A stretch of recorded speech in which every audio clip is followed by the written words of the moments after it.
While Gundam Battle Assault 2 may be the most well-remembered entry in the series, I think that every Gundam fan owes it to themselves to take a look at Battle Assault 3, featuring Gundam SEED. So yeah, this game isn't Gundam Battle Assault 3, but it's Battle Assault 3 featuring Gundam SEED. Don't believe me? It says it on the game cover and on the title screen. Battle Assault 3 featuring Gundam SEED. Time for a little bit of a history lesson. Even though this game takes a very different direction with the gameplay compared to the first two games, Battle Assault 3 carries on the spirit of its ancestor by being an Americanized game to promote the current Gundam series on Toonami. This time, instead of Gundam Wing, it's Gundam SEED, which happened to come out during the PlayStation 2 era. This led to Gundam SEED having several entries on the PS2, and a few cameos in some non-Cosmic Era related games. The intro sequence of the game is a big clip show of scenes from the anime put to the show's opening theme, but it doesn't show any gameplay. Granted, Battle Assault 2's opening didn't feature any gameplay either, but it actually looked more like the opening for a game and not a half-baked AMV. It also takes a few clips specifically from the anime's intro, which include the single shot of the Astray red frame, which ironically didn't appear in the anime or the game. Normally I complain about how incredibly lazy that sounds, but this time I think I can cut it a little bit of slack. You see, unlike the previous two games, instead of being the Americanized version of a Japanese game, this one was a North American exclusive. While this game does share an engine with the Japanese exclusive game Shinkon Gatai Godaner, Battle Assault 3 originated in North America. With that in mind, I think I could be a little more forgiving with this game. The team who built this were probably given the task to make a cash grab before Gundam SEED's popularity died out, and they did their best with what they had. So enough of the history lesson, time for gameplay. If I have to offer one giant criticism, it's that you start with virtually nothing. During PvP, if you're starting fresh, you only have variations of the Strike Gundam to play as. That's Base Strike and the 3 Striker packs, Ale, Launcher, and Sword. So how do you get more? By playing Mission Mode. This takes you through the story of Gundam SEED, letting you relive some iconic moments from the show, battling your way through the forces of Zaft, and eventually the Earth Alliance after you get the Freedom Gundam, and your ship changes from the Archangel to the Eternal. It's been a good while since I actually watched Gundam SEED, so this was a nice refresher. You unlock various units by completing different missions. What I think is hilarious is how you'll be fighting against Zaft mobile suits, and then suddenly you encounter Wing Zero Custom from Endless Waltz, or Burning Gundam from G Gundam. To make things even funnier, the way you unlock Master Gundam is by beating the Burning first. Like, we're kind of in the middle of a war over here. I love how Kira is just so confused by Domon's presence. That machine! It's a Gundam, isn't it? Then fight! Fight against me! What the... But there is a catch to this system. You only unlock the mobile suits after completing the entire stage. As you progress, you guide your ship, the Archangel or the Eternal, along different routes that will take you to different fights. The level icons that look like a stopwatch are time levels, and if you beat them within the time limit, you unlock a new route. The question mark stages are the ones where you unlock non-Cosmic Era mobile suits, like the Wing Zero Custom. If you lose a fight, your ship takes damage corresponding to the difficulty of the fight. Once your ship's HP is completely gone, you have to start the stage over. This can get really frustrating with some specific stages and enemy setups. There are 3 big ones that stand out to me. The first mission in the Orbit stage, where you have to fight against 12 enemies as Vanilla Strike Gundam. For context, the only weapons that Base Strike has are combat knives and a beam rifle. I'll get into why that's frustrating later. The second mission is where you're fighting against the 3 M1 Astrays, again as Vanilla Strike. The plus side to this mission is that since it's merely a training exercise, the Archangel will never actually take damage, so you can retry this mission as many times as you want. The third is the final mission in the Alaska base stage.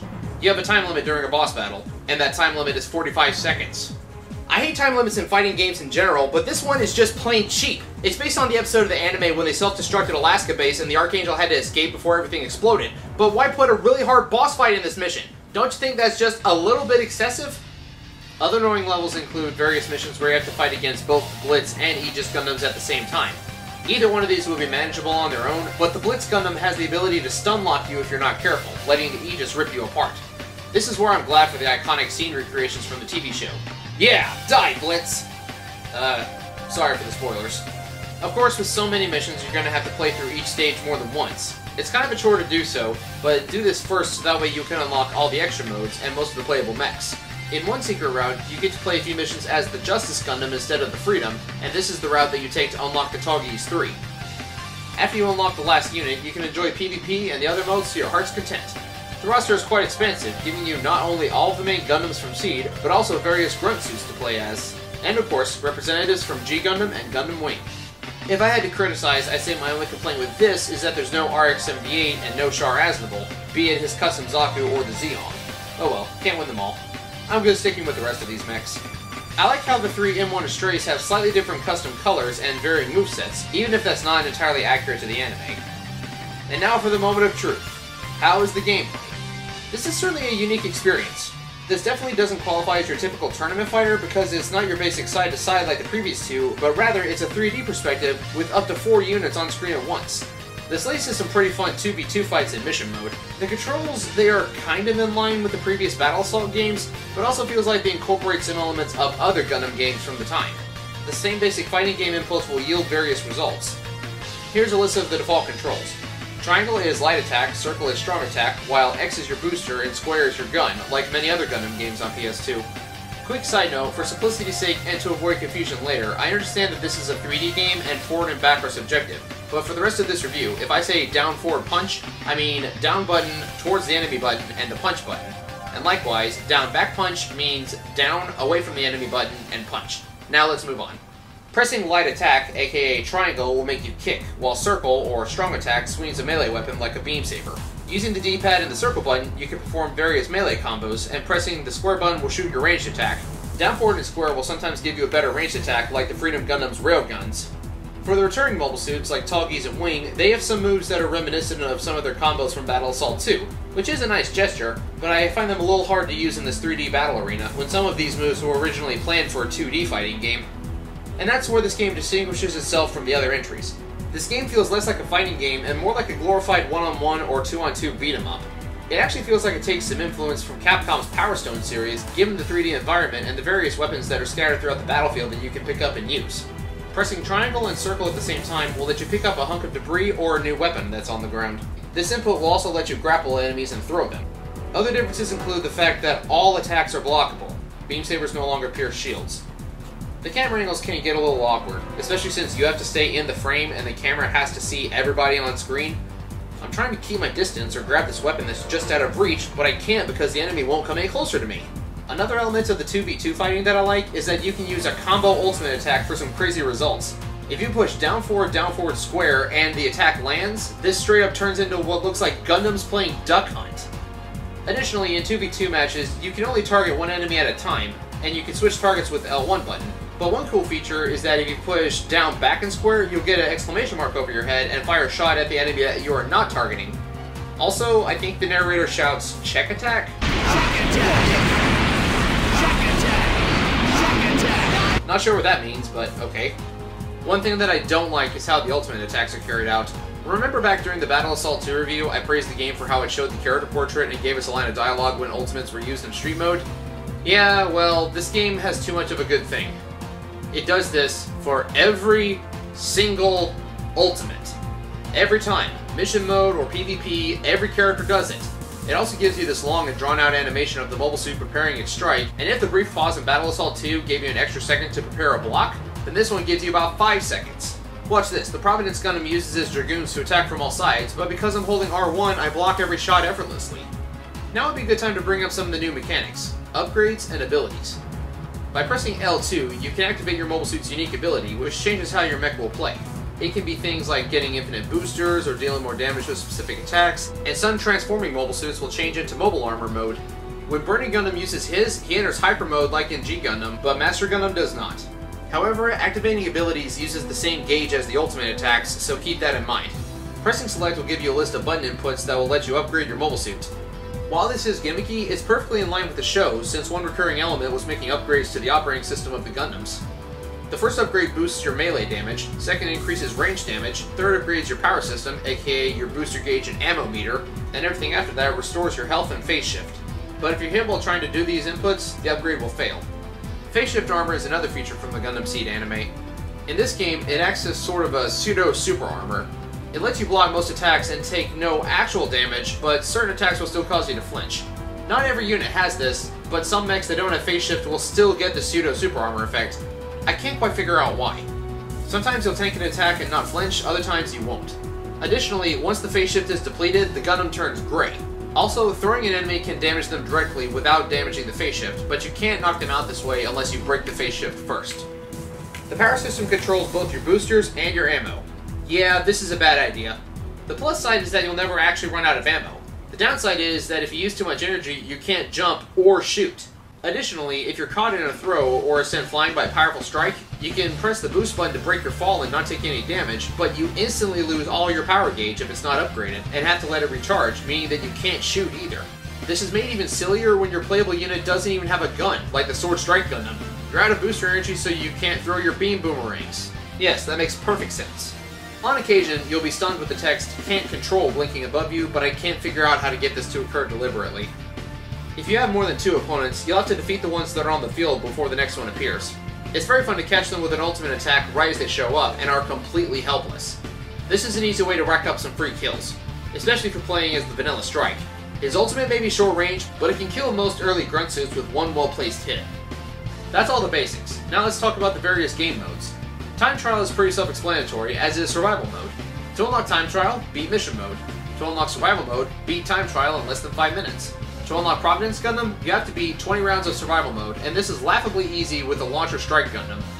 In the first few rounds, upgrade yourself as much as you can, and then simply spam your beam launcher the entire time for easy wins. In between rounds, you'll regenerate a little health and phase shift, and 1 ultimate meter, which you can use on Launcher Strike's ability, which is infinite ammo. One cool thing about Time Trial mode is that you can play solo or co-op with a friend. This leads to some pretty dang fun matches. Tag Team mode is unlocked by completing every mission in Mission Mode, and you get to play as 2 mechs on a rotation system. Press L1 to swap to your other character. The stages all reflect scenes from the anime, and a lot of them have destroyable environments with breakable buildings and grabbable objects. A few also have stage hazards like exploding energy cores, a large booster engine, and a battleship with beam cannons. These hazards can kill you, by the way. The music, again, is pretty decent. Only a few tracks from Battle Assault 2 return. The main menu theme is the Mobile Suit Select theme from the previous game, and Domon and Master Asia's battle music is the City Streets theme from Battle Assault 2. There are way too many mobile suits to talk about in depth, so I'll just go over the ones that I thought were most noteworthy. Base Strike Gundam is very good at doing basic combos with his combat knives and can dish out a lot of damage. The only downside is he's not very versatile and his knives are very short range, so you can imagine that going through 12 enemies at once might be kinda difficult. Aegis, Justice, and Raider Gundam all have the ability to transform into a mobile armor. Raider Gundam's ultimate attack is a heavy Gundam hammer swing. Launcher Strike doesn't have a melee weapon. His strong attack is a small Gatling gun on his shoulder with infinite ammo. Blitz Gundam's ability is his Mirage Colloid, which makes him invisible and intangible. As I said earlier, the 3 M1 Estrays have different custom colors and different ultimate attacks. The Providence Gundam has 3 ways of using his Dragoons. Down, forward, and square will launch one group, while using his ability will launch a second set, and his ultimate attack is using all of his Dragoons at once. Unlike funnels in the previous 2 games, though, these fire automatically instead of being controlled, so you can use them remotely and focus on fighting at the same time. Strike Rouge is basically just a palette-swapped Ale Strike Gundam. Her ultimate attack is slightly different, and her ability improves her melee attack, while the Ale Strikes improves his boosters. Wing Zero Custom has a few moves from Battle Assault 2, like the Buster Rifle spam, although because the ammo is now tied to his boosters, spamming isn't quite as much fun. And his Bird Tackle just looks kind of awkward in this game. Toggy still gets his Flying Knee cannon shot combo that I love so much from Battle Assault 2, and his Heat Rod now has a stun effect. Burning and Master are both great for basic punch combos, and Master Gundam now has a lot more energy-based projectile attacks as well as his Energy Cloth. And thankfully, the Master Cloak makes a return. If I had to offer any major complaints, I'd say that the voice acting isn't great. It's not as bad as Battle Assault 1's narrator though, and you can actually turn off the narrator if you don't want him. A lot of characters' voices are just bad. You shouldn't blame me. This is mankind's dream, mankind's desire, mankind's destiny. To be the strongest, to go the farthest, to climb the highest. Well, it's good for a laugh at least. The only 3 who got their actual voice actors from the dubbed anime were Domon Kashu, Master Asia, and Zex. Yeah, 3 characters who aren't even from Gundam SEED. Hero's voice is just awkward in this. I'm going to destroy you! Yeah, it doesn't quite have the same ring as... I'll kill you. Also, this right here. Die, die, die. What even was the direction with that line? That's just... weird. Last complaint, this game shares one very annoying trait with Battle Assault 1. If you've already started a mission, you have to enter a battle and select the Back to Menu option. Even if you beat a chapter, you still have to be in a fight to do this. It's kind of irritating. Well, that was certainly quite the experience. This game's not bad in the slightest, it's just... different. It's worth playing on its own merits, but I don't think it should be held to Battle Assault 2 for comparison. But one game that I do think is a little more comparable to the originals, Gundam SEED Battle Assault on the Game Boy Advanced. Oh boy. If the PS2 sequel couldn't compete with the masterpiece on the PS1, how is the Game Boy Advance version gonna do any better? Well, better is subjective, but this game is a little more close to home than the PS2 version is. SEED Battle Assault was also a North American exclusive, and I feel like it was supposed to be the GBA version of the PS2 game. This game actually came out before Battle Assault 3, but only by a few months. So the game starts up, and I gotta say, the music isn't half bad. The graphics aren't anything extraordinary, especially if you played in HD. But then again, this was also designed for a tiny Game Boy Advance screen. Normal mode, as the game calls it, is Street Mode, where you get to go through the story of Gundam SEED as whatever character you choose. Now, of course, not every character story mode is going to be 100% accurate, but that's not the important part. How's the gameplay? Well, before you get into battle, you have to choose how to set up your stats. You can choose to focus on HP, phase shift armor, or boosters. Me personally, I always prioritize HP over everything else. Phase shift armor will make you resist damage from projectile weapons like machine guns and missiles, but beam weapons do normal damage. The controls are simple and basic and fully responsive. The setup is mostly the same for the majority of the playable characters. A shoots your gun, forward and A shoots a stronger gun, and L will shoot whatever your most powerful range attack is, usually a big red beam. B is for melee attacking. Pressing forward and B will lunge with your character's melee weapon, be it a sword or a beam saber. Up is the jump button, and R makes you use your thrusters. Press down and L to get the SEED mode animation. Press down and L a second time to use your ultimate. Unlike the other Battle Assault games, you only get to use one ultimate attack instead of 3. Additionally, as soon as you activate SEED mode, your phase shift gauge starts depleting automatically. It also goes down in increments as you use your beam weapons. This is accurate to the show, though, as phase shift armor and the beam weapons were both tied to the Gundam's internal power supply. Once your phase shift is depleted, another hit will make certain mobile suits turn gray. However, even if your phase shift is gone, you can still use your beam weaponry and ultimate attack. This game also borrows another trope from various popular tournament fighters by making it a best 2 out of 3 win system. Most of the mechs are pretty similar. I think the two most unique are the Sigyu, piloted by Raul Crusade, and the Astray Red Frame. Yeah, remember he's in the intro for both Battle Assault 3 and the Gundam SEED anime, but he didn't appear in either of those? This is that guy. And unlike the shot in the opening, he doesn't get his beam rifle or shield. Instead, he's almost entirely melee, not even having a ranged attack outside of some wimpy head Vulcans. His L-button attack is just another saber swing, and if you press forward and L, he'll slash with a katana. Red Frame is a bit of a glass cannon. His defense is weak, but his attack power and speed are very high. The only problem is getting juggled by enemies who have good ranged weapons. The Sigyu has no beam weaponry, so breaking enemies' phase shift happens very fast, but he still hits like a truck if you're skilled enough with him. Blitz Gundam's ultimate move is the Mirage Colloid, and you deal a nice chunk of damage as a counter move. The Strike Gundam is also certainly interesting. Unlike Battle Assault 3, they made the Strike Gundam a single unit with all the powers of the various striker packs rolled into one. The base form is the Ale Strike, which uses the beam saber and beam rifle. His L-button attack uses the Launcher Strike's beam cannon, and his ultimate attack is Sword Strike Gundam's giant sword. As for the rest of the roster, they get almost every main Gundam, only missing the Providence Gundam. Additionally, Mulaflaga can pilot the Strike Gundam, but only if you're fighting him while playing Freedom Gundam's story mode, kinda like in Mission mode over in Battle Assault 3. We also get a Survival mode, Time Trial mode, and Time Limit mode, where you have 5 minutes to defeat as many enemies as possible. As for PvP, it's a Game Boy Advance game, so you need a link cable.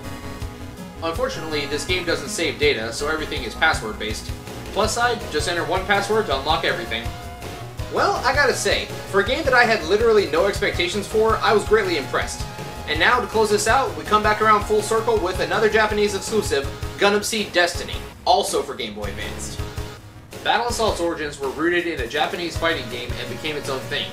Now it returns, and so far ends, in Japan. While the game doesn't carry the title of Battle Assault, Gundam SEED Destiny is built on the SEED Battle Assault engine and is basically the same game, but with double the playable mobile suits. In addition to the entire returning cast of the previous game, you also get all 3 variants of the Impulse Gundam, as well as the Zaku Warrior piloted by Luna Maria, the Slash Zaku Phantom piloted by Izak, and the Blaze Zaku Phantom piloted by Rei Zabarel. We also get the Savior, piloted by Atherin, the main Earth Alliance trio, the Chaos, Gaia, and Abyss, and finally, both the Stray Goldframe and the Providence Gundam join the battle. And for added fun, they also included both Mulaflaga and Strike Rouge as alternate modes for Strike Gundam. Some of the new mechs have some unique abilities. Astray Goldframe and Providence are my favorite to play as. Goldframe has a vampiric ability where she can drain HP from the target, and Providence has his Dragoons. Mulaflaga's Strike Gundam and Kigali's Strike Rouge also have some different moves and ultimate attacks than Kira's Strike Gundam. Speaking of alternate colors, you can choose between them by pressing the L and R buttons. A nice little added touch, every character who uses an ultimate attack now gets a small voice clip to play with the action. We also get a challenge mode where you complete missions by pulling off certain combos. And, confession time, This game is a Japanese exclusive, and I can't read Japanese. So that means that I used a completed save file to have everything pre-unlocked. Normally you would unlock everything in this game via the shop, or by defeating enemies on certain difficulties. I couldn't tell what I would be spending my points on, so I decided to cheat. Sorry about that. But that also means that everything is unlocked. If you want to, you can even go back and play the original SEED Battle Assault on the same cartridge. It's just about the same as it was on the standalone cartridge, but some of the pilot's portraits have been changed. No voiceover lines in this one, but everything else is basically the same, even down to the whole game being in English. All I gotta say is, Gundam SEED Destiny on the GBA is well worth the playthrough. Well, it's been a long and mostly fun ride, but that brings our journey with the Battle Assault series and the second Summer of Gundam to a close. Starting next month, we'll be back to more regularly scheduled non-Gundam related content. Hello?